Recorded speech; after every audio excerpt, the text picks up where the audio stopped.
Hello and welcome to episode 8 of the Blue Values Journey podcast featuring Professor Rose Boswell, who is the South African Research Chair in Ocean Cultures and Heritage. I'm David, your host, and this episode is about sustainability in South Africa.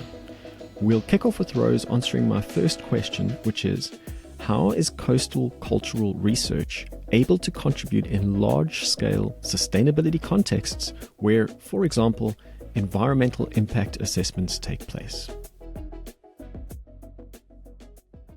Environmental impact assessments are a legal requirement in South Africa, and most recently there has been interest in and request for what they call cultural heritage impact assessments. And I have been involved in a few of these for offshore exploration and development, and they are very, very specific and at the same time complex long-term reasons for this kind of engagement.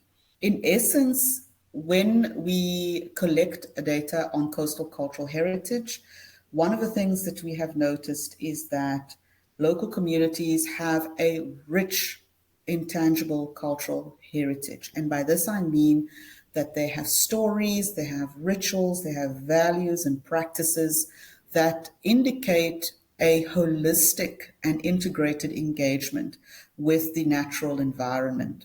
And this is valuable because presently, if we consider the Blue Economy strategy of South Africa, and if we look at some of the policy documents related to environmental management, to ocean management, we don't perceive the integration of indigenous knowledge and indigenous values, cultural values, in some of these main documents. And so my view is that if we can identify these cultural values and practices and these logics and epistemologies, we can then seek and find ways to basically mainstream those views into national policy for a more integrated development process that really takes into account local cultural values and human rights. You're observing people in very close-knit communities, but you're talking about policy processes that are at a huge scale, governmental, political, national. Is there a possibility that you can bridge that divide in scale? Human development, and I would dare say socioeconomic development as a whole, it's a multi-scalar proposition. And by this I mean that you can have sustainability in the sort of low-tech contexts where people make a conscious decision on a daily basis to make changes to their daily practices and values that will support a long-term ecologically sustainable future. But at the same time, I think it's important to also aim high, which means that with the Blue Values Journey project, we are engaging people who are decision makers and presenting them with the knowledge foundations, with the epistemologies of local coastal communities. And we're saying to them that you need to take these views and these values seriously, and they need to find a way to include these perspectives and approaches to looking after the environment, to engaging with the environment, which perhaps historically they would have ignored because of the unequal nature of our society historically, and then, of course, the impact of both apartheid and colonialism in South Africa. Certainly, we need to attend to the different levels or the different scales of sustainability and not to see it as a single proposition or a single homogeneous approach to change. Have you sat with decision makers, policy makers before and spoken about these kinds of issues? You've spoken about what you've observed during the Blue Values Project. You've published, you've taken these publications to the table with policy makers. If you have sat with them, what has their response been to these kinds of local indigenous community knowledge systems? Has there been a response? Are they receptive? Do you think it's something they can put into practice quickly, or is it more of an apathetic response like some of us more skeptical people, cynical people might think? You're correct, David, in that there's a lot of skepticism out there, especially with regard to the private sector, and even worse, for those companies that are involved in what are perceived as extractive processes with regard to ocean development and ocean management. I have to be straight to say that the Blue Values Journey is a project that is seed funded by Total Energies. And yes, certainly I have engaged with the local decision makers, and I also presented this work at the Paris headquarters. There was a lot of reception, good reception to this work, because people were generally unaware of the extent, the richness, the integrated, and even I would say scientifically validated knowledge with regard to how our social ecological system basically holds together. There was a good reception of this and a willingness to engage and to see how local communities can be supported, because, of course, any form of development has its positive and negative side. And South Africa presently, I would dare say, is not in a position to consider only singular forms of sustainability. It's a country that has to look to socio-economic sustainability, the fact that it is still an LDC in United Nations terms, a less developed country or least developed country. And we do need international investment for long-term socio-economic sustainability. But at the same time, sitting with decision makers can help realize the vision of a more balanced sustainability, one that takes into account social ecological care as well as economic development.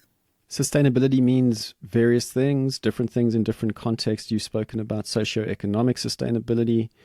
Do you think that this is a big deal for the kinds of people you're interacting with when you go on the Blue Values journeys? Do they speak about the need for more socioeconomic upliftment, or do they seem more concerned with geographical, environmental sustainability issues? I perceive a concern with both ecological sustainability, because if we consider the sort of mitigation strategies that are put in place that have to be approved by national government, we can see that there's a serious commitment to ensuring the highest safety standards. But of course, I'm speaking as a layperson, so I can't give you the full detail on those safety measures. But what I can say is that definitely there is an interest in sustainability, because obviously any private investor in the country has to engage with the local municipal powers and implement what are known as local economic development projects. They're called LED projects. And these engagements are projects that have to take place with mutual cooperation and collaboration. A private investor is not just going to come in and implement a project without considering local needs. So from what I've seen, there's certainly a great deal of effort that is put into supporting local communities and socioeconomic development. And these are the side of things that people do not generally see, because they are not in those spaces where those decisions are being made and where there is engagement with local communities. So I think that that is something that perhaps should be made more readily available to the public, because at the moment, what people see are major corporations coming to South Africa for various kinds of energy projects in the coastal area, and the perception that these are from the offset, that these are not sustainable, without really understanding the greater details of how the various projects work and the safeguards that are put in place. Let us look at a practical example now, the energy crisis. How would a best case scenario look in terms of implementing some indigenous knowledge systems? This might seem like an impossible question, but we have this huge scale energy problem and we have the smaller scale indigenous knowledge context. How would that smaller context contribute, not necessarily solutions, but perspectives in the energy crisis context? I think that context is very important. Context matters.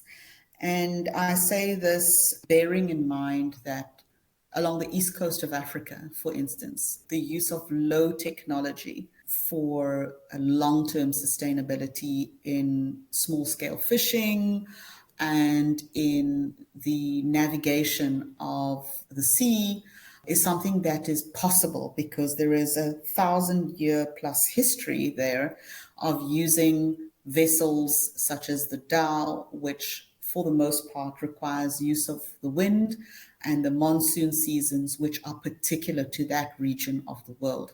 Similarly, we will see in Zanzibar, Madagascar, Mozambique, Mauritius, we will see small-scale fishers using handmade fish traps. And the knowledge of that form of fish trap has been passed from one generation to the next.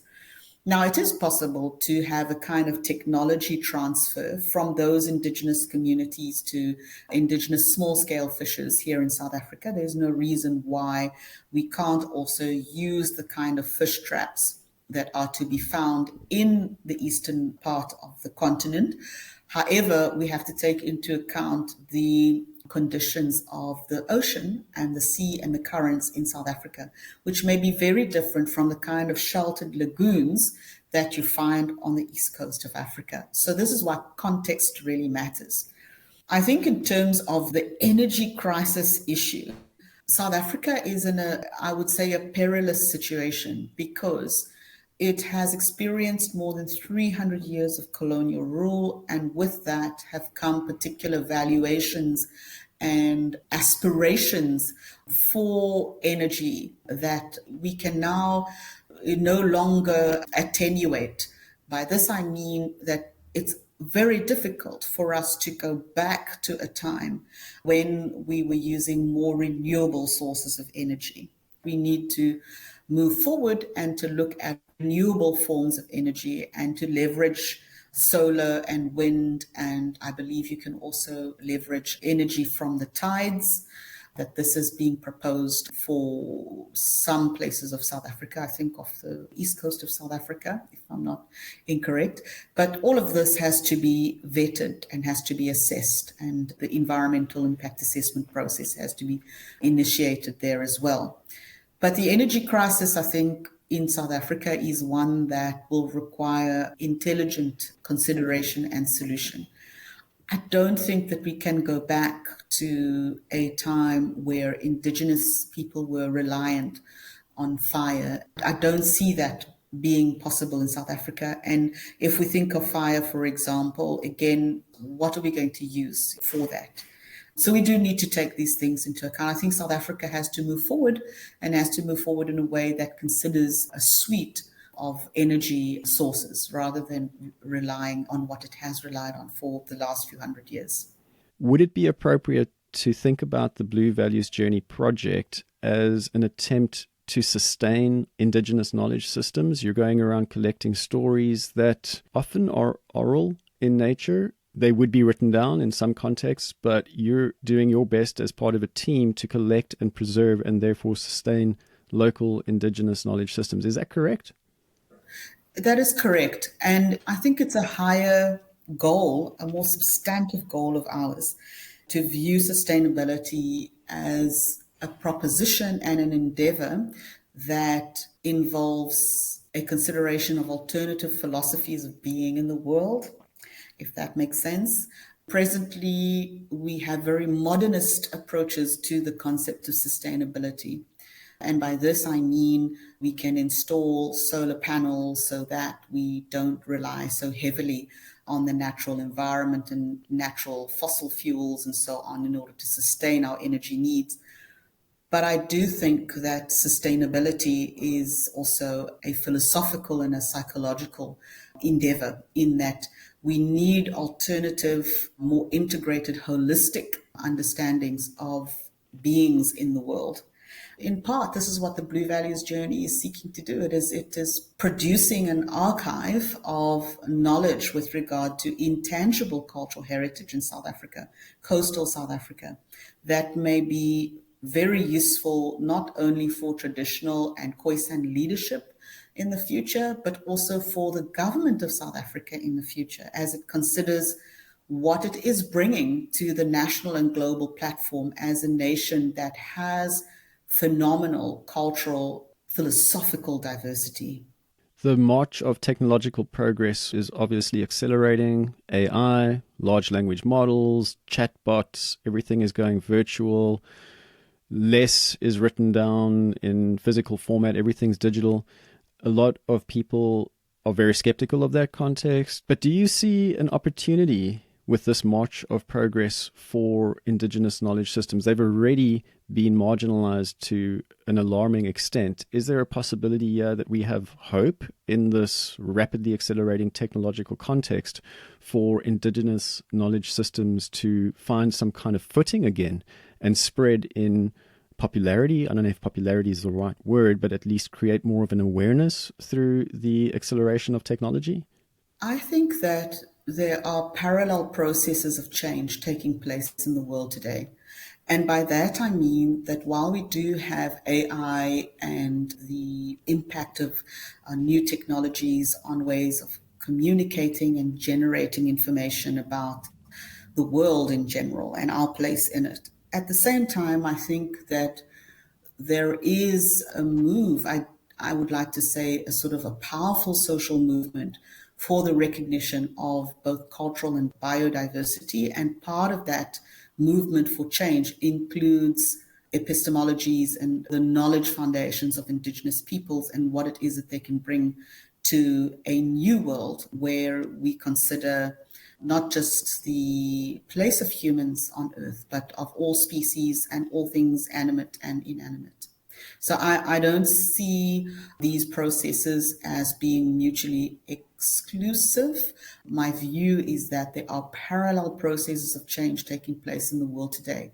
Maybe the Indigenous knowledge forms and Indigenous philosophies are not so much in the public eye, but if you were to attend the Davos meetings in Switzerland, for example, or see them on TV, you will see that indeed Indigenous peoples are increasingly vocal and present in our world, and that they have wisdoms to share with us, ways of perceiving the world and the universe that presently we're not considering as much, and we're waiting for these public global meetings to take place for us to actually have a glimpse of what it is that they can offer.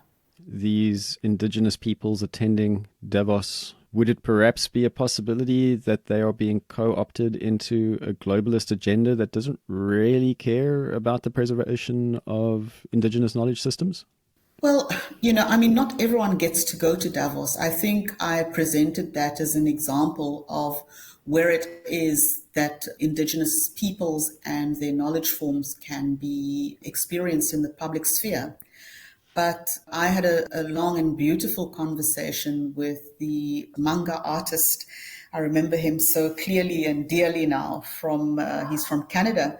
His name is Michael Yagulanas, and he comes from a community of people in coastal Canada called Haida Gwaii. I hope I'm pronouncing it correctly. And he told the most beautiful and personal stories of his community and their relation to water, how they valued water and what it meant to them as part of their daily community practice, and how the fish and the various kinds of marine life would be engraved on their, what they call bento boxes. And the point I'm making here is that Indigenous life and Indigenous epistemologies continue regardless of what people do with it in the external modern space. So why we are doing what we're doing as anthropologists in South Africa is we are wanting to catch a glimpse of the continuation of those intangible cultural practices as they're happening in context, while all of these processes of change are taking place around Indigenous peoples. So on the 24th of February, 2024, all those twos and fours, I'm sure that is numerologically also significant. But there's going to be a huge ceremony, cultural ceremony called a Ngao ceremony taking place in Jeffreys Bay. And we as a team of anthropologists have been invited to that, mainly because of the contribution that we have made to the Blue Values Journey project, but at the same time because of the relationship that we have started to nurture with Indigenous leadership in South Africa. And we're doing this sincerely because we really want to know what people value, how they value it, how what they know can be mainstreamed, and how these local communities, which have been marginalized for centuries, how they can be assisted and supported in a South Africa that is facing many different kinds of sustainability challenges. the energy crisis being one of them.